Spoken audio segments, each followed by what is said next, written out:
तो चलिए एक बार फिर चलते हैं रिबेका यारोस की शानदार एम्पीरियन सीरीज की दुनिया में। इस बार हम बात करेंगे तीसरी किताब ऑनिक्स स्टॉर्म की। पहली दो किताबों के बाद कहानी एक ऐसे पॉइंट पर आ चुकी है जहां से आगे क्या होगा ये जानने की बेचैनी बढ़ जाती है। तो आइए देखते हैं कि ये नया तूफान अपने साथ क्या लेकर आता है। फोर्ट विंग और आयरन फ्लेम में जो कुछ भी हुआ उसके बाद अब दांव पर बहुत कुछ लगा है। मतलब रोमांच और खतरा दोनों ही कई गुना बढ़ चुके हैं। हमारी हीरोइन वायलेट के लिए चुनौतियां अब पहले से कहीं ज्यादा बड़ी और जानलेवा होने वाली हैं। कहानी अब एक बिल्कुल नए मोड़ से शुरू होती है। ये सिर्फ वॉर कॉलेज की दीवारों तक सीमित नहीं है, अब एक नई दुनिया है और एक नया तूफान है जो बस आने ही वाला है।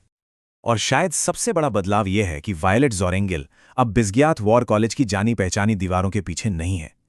उसने एक ऐसी दुनिया में कदम रख दिया है जो न सिर्फ बहुत बड़ी और पेचीदा है, बल्कि कहीं ज्यादा खतरनाक भी है। और इस नई खतरनाक दुनिया में वायलेट का सफर 3 बहुत ही जरूरी मिशनों के इर्द गिर्द घूमता है। असल में यही 3 मिशन कहानी की रीढ़ हैं जो उसके हर फैसले को एक मकसद देते हैं। सबसे पहला काम तो यह है कि उसे 7वीं ड्रैगन नस्ल इरिड्स तो खोजना है, जिनके पास शायद इस जंग का पासा पलटने की ताकत हो। दूसरा, अपने प्यार ज़ेडिन को बचाना जो अब एक विनीन बन चुका है।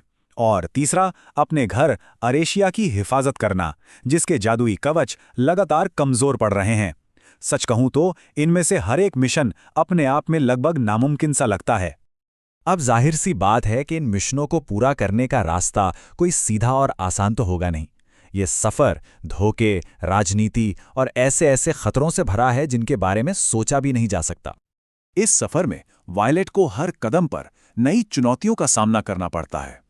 उसे नए साथियों पर भरोसा करना सीखना होता है, अनजान और खतरनाक जमीनों से गुजरना पड़ता है और राजनीतिक साजिशों के एक ऐसे जाल से निपटना होता है जहां कौन दोस्त है और कौन दुश्मन पता ही नहीं चलता। तो बहुत मशक्कत के बाद वायलेट को एक उम्मीद की किरण दिखती है। वो 7वीं ड्रैगन नस्ल को ढूंढ ही निकालती है। लेकिन सबसे बड़ा सवाल तो अब खड़ा होता है, क्या ये रहस्यमयी इरिड्स जंग में मदद करने के लिए राजी होंगे? सब कुछ इसी एक बात पर टिका है। और जवाब मिलता है नहीं। वो लोग साफ इनकार कर देते हैं और यही कहानी में एक जबरदस्त मोड़ आता है। वायलेट की सबसे बड़ी उम्मीद टूट जाती है और हालात अचानक बहुत बहुत ज्यादा मुश्किल हो जाते हैं। तो अब जब सारी उम्मीदें लगभग खत्म हो चुकी हैं, कहानी एक ऐसे रोमांचक अंत की तरफ बढ़ती है जो आखिर तक सांसें थामने पर मजबूर कर देता है। किताब का जो अंत है वो सच में कमाल है। एक जबरदस्त और बहुत बड़ी लड़ाई देखने को मिलती है। साथ ही कुछ ऐसे चौंकाने वाले राज सामने आते हैं जो कहानी की पूरी दिशा ही बदल देते हैं। और इन सब के ऊपर एक बहुत बड़ा क्लिफ हैंगर है जो आपको अगली किताब के लिए बेचैन करके छोड़ देगा।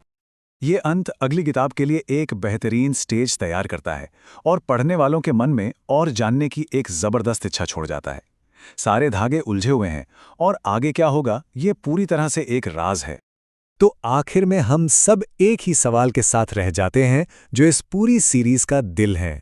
वायलेट अपनी दुनिया और ज़ेडन इन दोनों को एक साथ कैसे बचाएगी?